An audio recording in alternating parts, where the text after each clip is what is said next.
How are we doing, everybody? UFC Thoughts here. Today I'm going to be recapping UFC Saudi Arabia, Whitaker versus Alaskarov. Yeah. So, let's start with the main event, Robert Whitaker versus Ikram Alaskarov. I got the pick wrong. Alright, you're going to hear that a lot throughout this video. I did terrible on picks. I think I went 5-6. And I'll say this about this card. There were a lot of close fights that could be considered robberies. I honestly... You could make an argument I should have gone like 2-9 on this card. But anyways, let's talk about the main event. Robert Whitaker, Ikram Alaskarov. Yeah, not really much to say. Fight was super quick, little under 2 minutes. Ikram landed a couple of punches. You could just tell there was just a bit of a skill gap in this fight. Just a little, just a teensy bit. No, Robert looked good. The only time that Ikram really did something that was of note was he caught Robert with like a right hand when he did his blitz one time. And when I saw that, I was like, oh yeah, he's going to time him. That was like the only time he did that.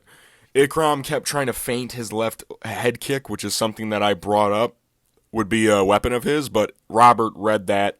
He saw every time he would launch in, he would drop his left hand and feint the left high kick for some. I think he thought he was throwing a low kick, because that is a main weapon of Robert Whitaker. He blitzes, but he also throws heavy-ass low kicks.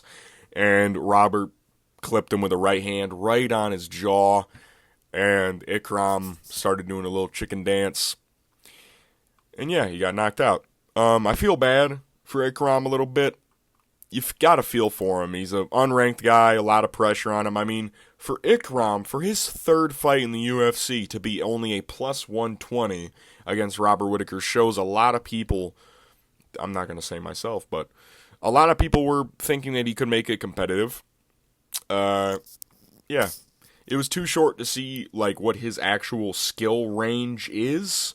You know what I mean? Because it's kind of just like he got caught with a hard-ass right hand and kind of just got knocked out afterwards. But Robert wins another one. That's 2 in a row. He got his first knockout since, what was it, Jacare or Derek Brunson? Which one was first? I think it was Jacare was the most recent, but great win for Robert Whitaker. A lot of people are like, this is an unranked guy, short notice. Ikram Alaskarov was one of the hyped dudes in most recent years. He had a lot of hype surrounding him. I bought into it. But, yeah, it was an amazing win for Robert Whitaker. Now, whether or not he deserves a title shot is... It's so close. Because, I mean, Sean Strickland's coming off that 5-round demolition job against Paulo Costa. Anyone that's like, that fight was close. It was a split decision. We all know that fight wasn't a fucking split decision, alright? It was a fucking, at most, Paulo wins 1 round, unless you're Fat fucking Joey, who has fat in his name. No, his name's MMA Joey, but he's fucking huge. Look at the fucking double chin on that fucking spaz. Anyways, back to the point. Yeah, I don't know. Honestly, I wouldn't mind seeing Robert Whitaker and Sean Strickland, because Sean Strickland, let's check rankings. He's fought a lot of guys in that, because I mean, he's already fought Dreykus, he's already fought Israel, he fought Imavov, he fought Cannonier, and same with Rob. Rob's fought Israel, he fought Dreykus, he hasn't fought Imavov, but he fought Jared Cannonier. It's really close. I think you should just run that fight. Strickland, Whitaker. Honestly. Neither of these guys are super damaged. I know Sean Strickland's in that fucking girl phase where he's like, I'm gonna wait for a title shot. Just fight Robert Whitaker, man. It'd be so entertaining. Pay him enough money to where he'd take the fight. We're moving on. Co-main event. Sergey Pavlovich versus Alexander Volkov. Volkov won, baby. I picked Sergey, but as you guys know, I said in my video, Volkov is my favorite heavyweight. I love his style. Drago's my favorite heavyweight. I mean, I could say all time if I want. I fucking love Volkov. And a lot of people consider the Tom Aspinall fight a fraud checking. This is a true fraud checking right here. We saw that Pavlovich, he's an average run-of-the-mill heavyweight now. Now that we've seen he's an average run-of-the-mill heavyweight. I think also Volkov just styled on him, man. Pavlovich, he couldn't really land the power shots that a lot of people thought he would. And I'm fucking happy Volkov won, man. Because that's 4 in a row. You could argue fucking Volkov deserves a title shot now. Like, dude, that's fucking incredible. 4 in a row. He, Rosenstruik. Sorry, my mic cut out, but he's got Rosenstruik, Alexander Romanov, Tai Tuivasa, and now fucking Pavlovich. And he dominated him for 3 straight rounds, just using a front kick and a jab. I didn't think that Volkov was going to be able to use the range as he did, but he fucking did it, man. I'm so happy. Sucks for Pavlovich, but I don't like how Pavlovich was acting. Did anyone else see that? How he shoved Volkov and shit? Like, come on, dude. Don't be so fucking salty. Alright. I get it. You got fucking fraud checked, but settle down here. Happy for Volkov. Honestly, give him a title shot. After Curtis Blades gets KO'd in July... The thing, Tom has the interim title, though. Does Volkov beat Tom? I don't think Volkov beats Tom. I think Tom Aspinall is just levels above everyone else at heavyweight. Dude. Like, when John Jones... Because John Jones will retire after beating Stipe, just to have another quote-unquote goated name to add to his fucking resume to ride off into the sunset in New York, but... Volkov showed levels in this fight. Pavlovich has a lot to work on. He needs to work on distance management because, man, it almost looked like he just, like, didn't want to exchange at certain points. Like, he would throw one punch and allow Volkov to just circle out. He wouldn't continue This was not the standard combinations throwing Sergey Pavlovich. He threw one and done. It's kind of like in this fight, he realized he had the power advantage, but didn't throw combinations. Because usually when Pavlovich is in fights, he knows he has the power advantage, but he throws in combinations. In this fight, he just was like, I'll throw one and just fucking allow him to circle out. It was kind of a dumb game plan, but great win for Volkov. Let's move to the featured fight. Kelvin Fatman Gastelum versus Daniel Rodriguez. Close fight. Rounds were pretty close. It just seemed like Kelvin Gastelum was landing the more significant strikes more often. Daniel Rodriguez did land quite a bit of strikes. He outstruck Kelvin, but it just seemed like the moments where Daniel Rodriguez seemingly landed his best punches, Kelvin Gastelum had more of those moments. You know what I mean? So... He also had the takedowns in round 2 and 3 and did kind of land some decent shots on the ground, but it is what it is. I'm still pissed off at Kelvin because he's a fat fucking oaf and needs to make weight, but according to Daniel Rodriguez, he got a new contract and he got 30% of Kelvin's purse, so it kind of evens out, but man, and Dana White did not seem happy with Kelvin. Kelvin almost seemed like he was begging to still have a job, which I don't like that either, but... You gotta hold on. You gotta make weight, man. You can't force people up a weight class unless you're Kelvin or Paulo Costa.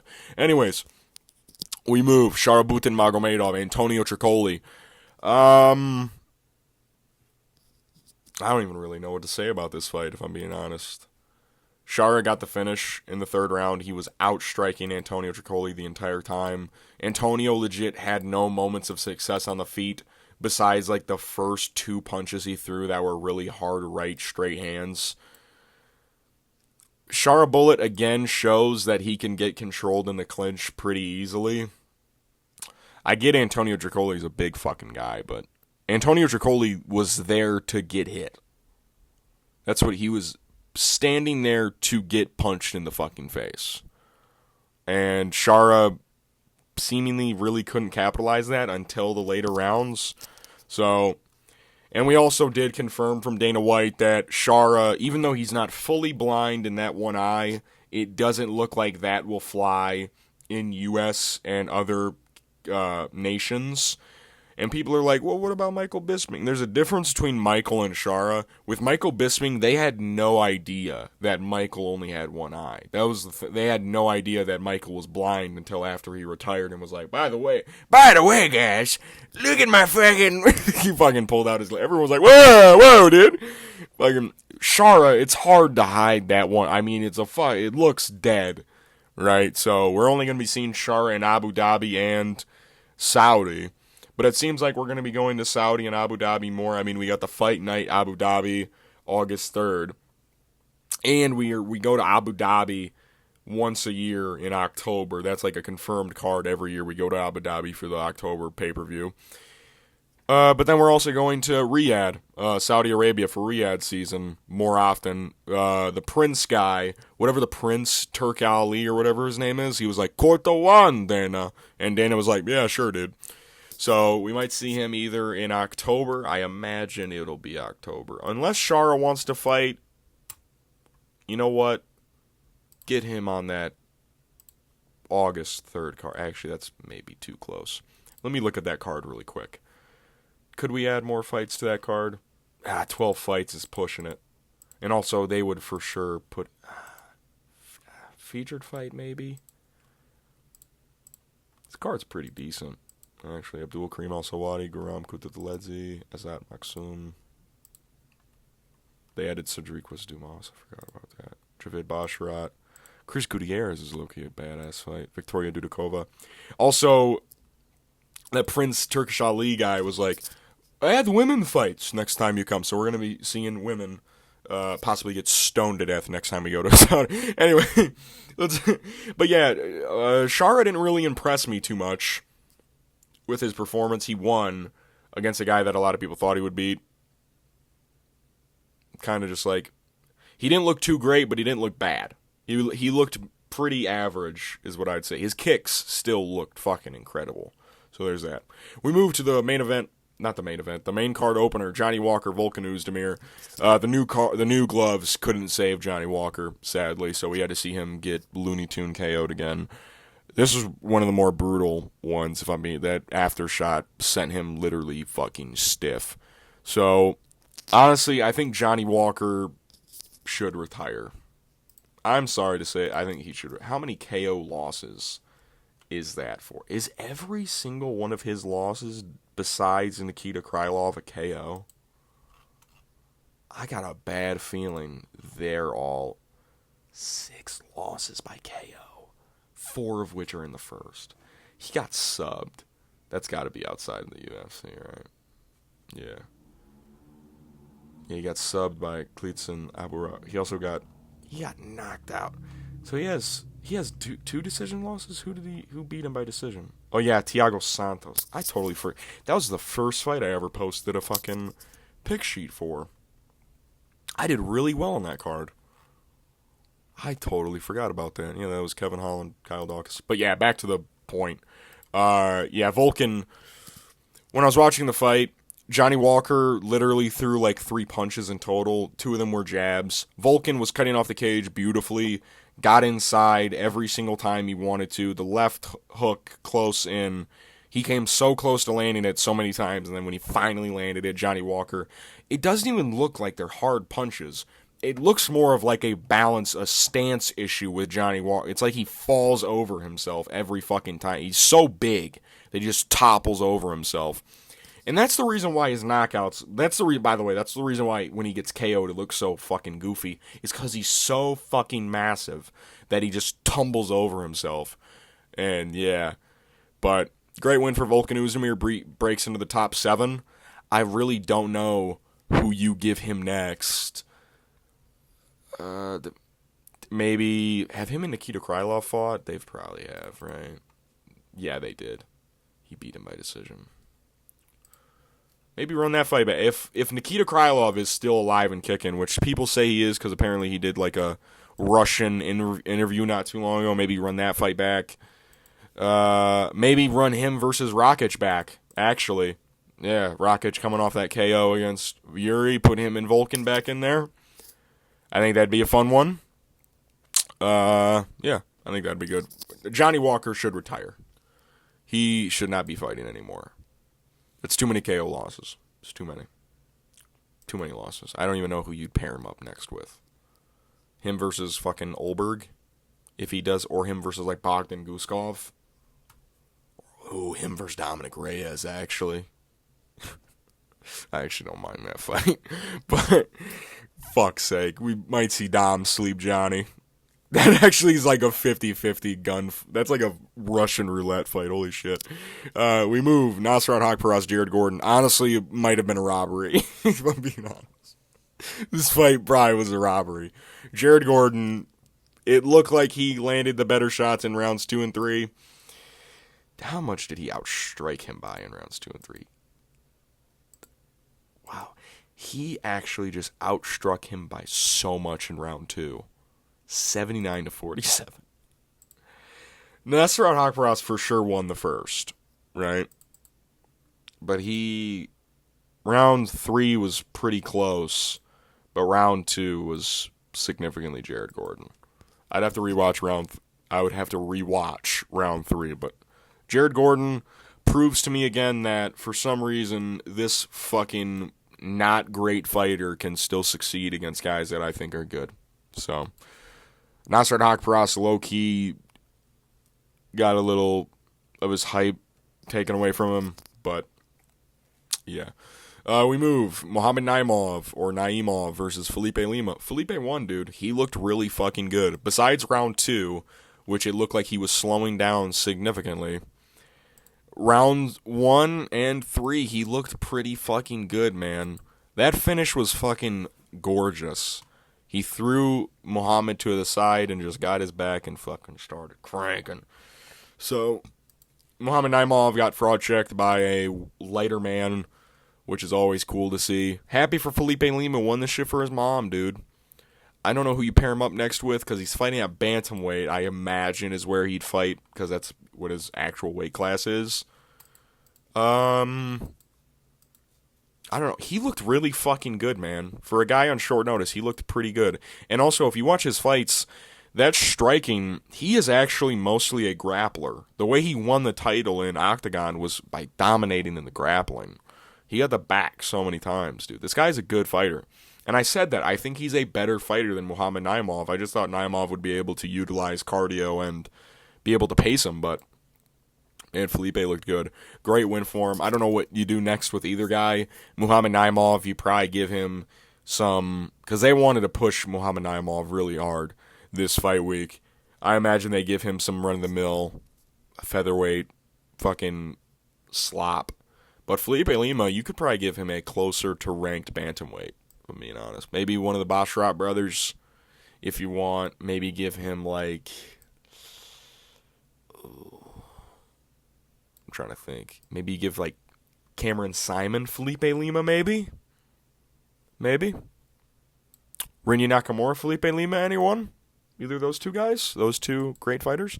We move. Renat Fakhretdinov versus Nicholas Dalby. Honestly, should have gone to Nicholas Dalby. This is where it gets to like, I should have gone 2-9 because there was some robberies on this card. Nicholas Dalby probably should have won this fight, if I'm being honest. Round 3 was close. He won round 2.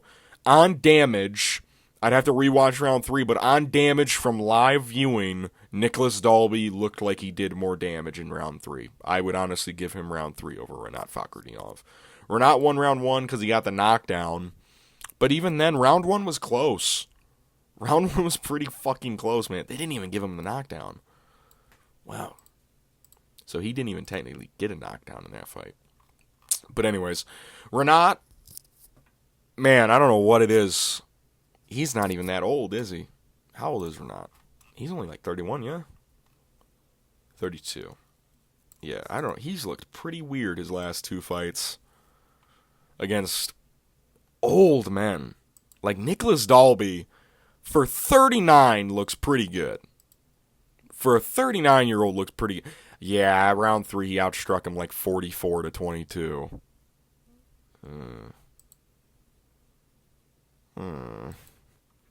Yeah, that's probably... Fuck me. Renat Fakhretdinov is a fraud, bro. He's a fraud, dude. No. Fuck, man. All right. Renat's probably a fraud. Fuck, man. I was super geeked about this guy, too, for him to just fucking fall off like this. God damn it. I don't even know who you give him after this. Because Nicholas Dalby was honestly pretty close to being ranked. I mean, he's technically undefeated in the UFC. Technically. But you definitely don't give him a ranked guy. You'd have to give him Renat Fakhri. I was going to say Brian Battle, but he already beat him. Also, it's a kind of a double fraud check, no? Because the way Renat's looking against guys like Nicholas Dalby and Alessio Zaleski dos Santos, it's kind of like, is Brian Battle that great? Because, like, he got fucking shit on by Renat. You know what I mean? So, like, I don't know what that means about either of these guys. But, yeah, Renat didn't look all that great. Nicholas Dalby, again, proving that, for some reason, old guys from Denmark are cool. We move. Kyung-Ho Kong versus Muin Ghafarov.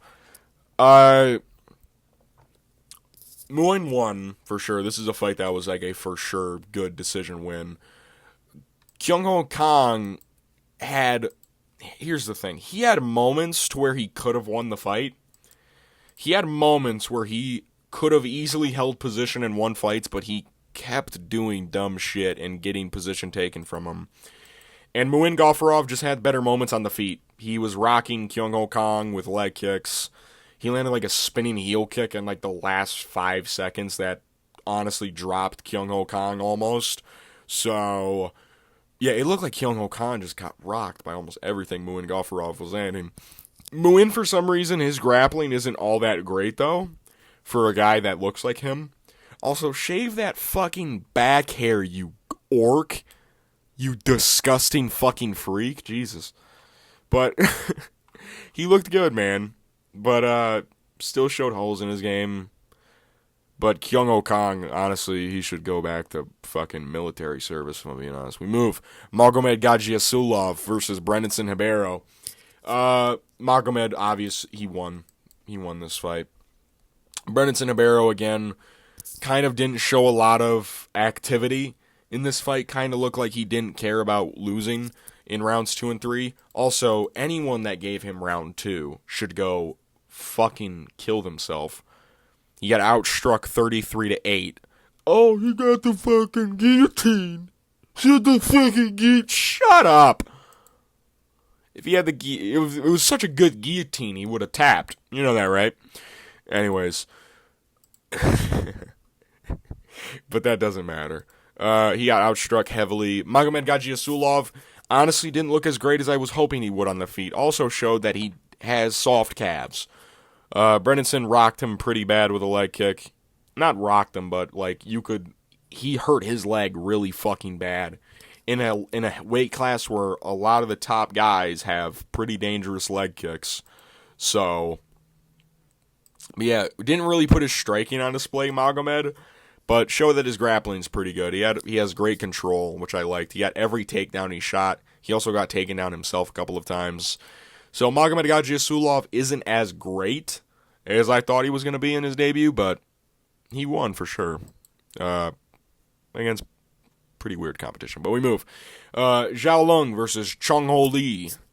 Honestly, could have been a robbery again, if I'm being honest. This was a close fight. It depends on how you favor striking in the clinch and control. But I personally, when I watch this fight, 29-28, either guy makes sense. I lean more towards Zhao Lung, if I'm being honest. Which shows I could have gone 2-9 on this fucking card if judges just thought the other way around.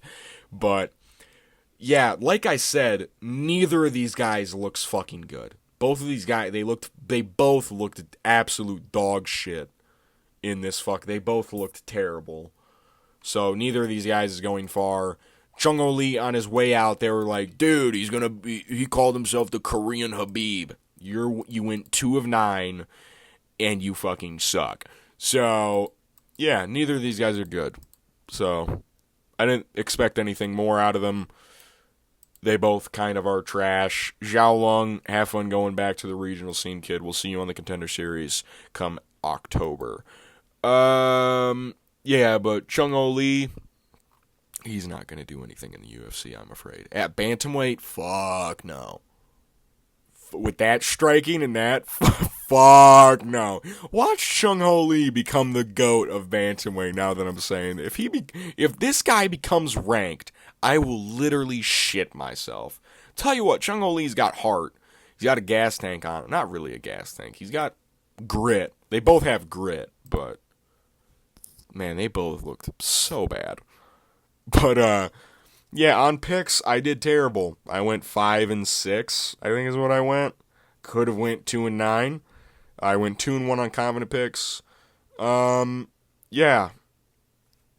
I don't know. I did shit on the main card. I went 1-4 on the main card. I picked Johnny, Shara, Daniel, Sergey, and Ikram. So, yeah. I don't know. This week, we got UFC 303 coming out. I'm about to start doing research for that. Let me read off that card. Let me open up that slideshow real quick so I can read off what that card's going to look like. UFC 303. Hello? Hello? Where's it at? Whoa. Where is it at? Am I stupid? Where is this card at? Hello?